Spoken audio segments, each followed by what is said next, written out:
There's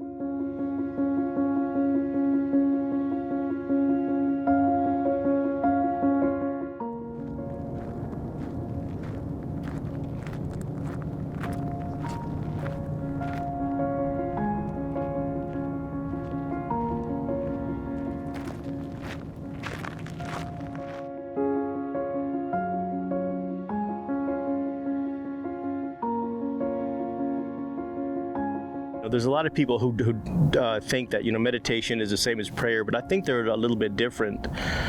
Prayer is you're recognizing that there's a force greater than you are that you can connect to. And I think that meditation is when you quiet your spirit to make yourself more receptive.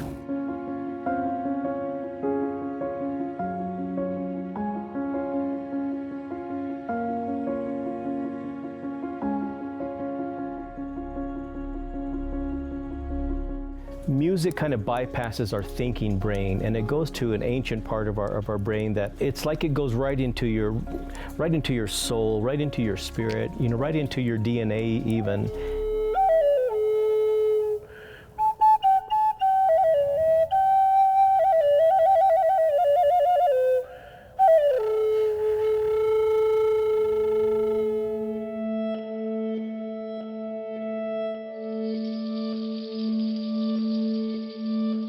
Like if I'm out here and there's not too many people out, I'll imagine that there's roots coming out of the soles of my feet, and then I'm connecting, and they're going down like to the very center of the earth, and that's how I ground myself. And then I imagine that energy is coming up like if you plug into a wall socket, but I'm plugging into the earth, and it's coming up through my spine, coming all the way up to the top of my head. And in the Toltec way of shamanic practice, we have what's called the Wida Kocha. Wida means sacred, Kocha means place, and it's right at the very top of our head. So what I do is I'll breathe in, and then I'll expand that Wida Kocha out.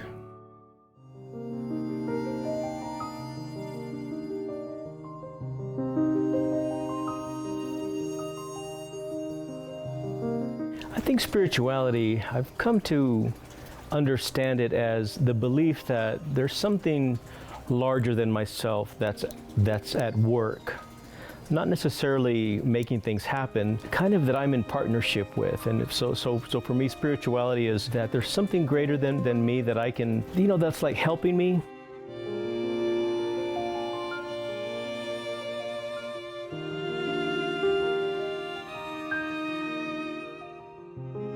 I think that I've always been spiritual.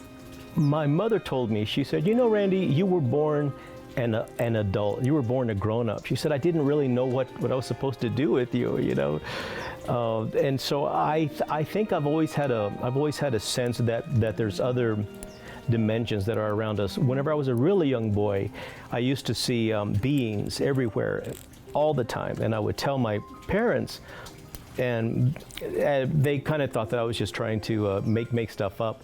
But the more I read about it later in my life, I realized that part of my ancestry, when a child would see those kind of things, that they would put them on the path of a healer or of a seer. So I really think that I'm finally walking in my true path.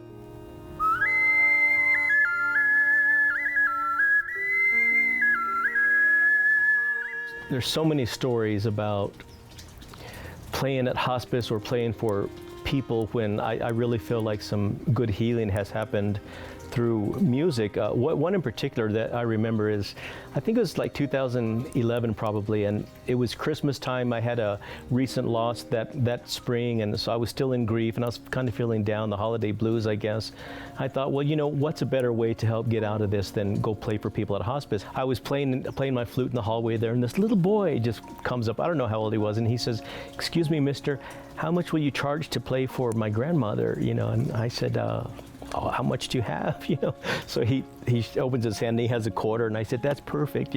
So I had them sing Silent Night along with me, him and his mother. It was so powerful because I saw that generational connection, and it's like you could see that love that was being transmitted through their hands.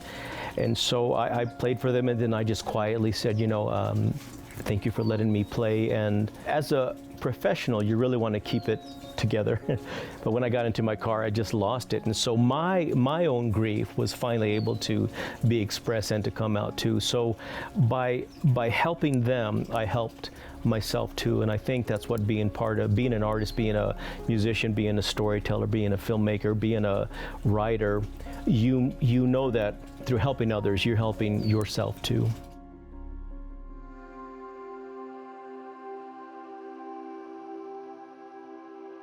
I think we need to be able to tell our children, to tell those yet to come, those that are growing up now, tell them, don't ever be concerned what people think about you.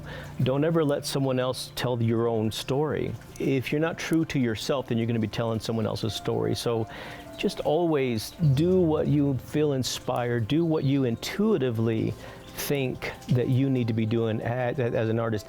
Maybe you'll sell 5 downloads, maybe you'll sell 2 million downloads. I hope that my story, the legacy that I leave is one of compassion and peace and being thoughtful about other people, and I'm fine with that. In the end, we need more authentic stories, more stories from the heart.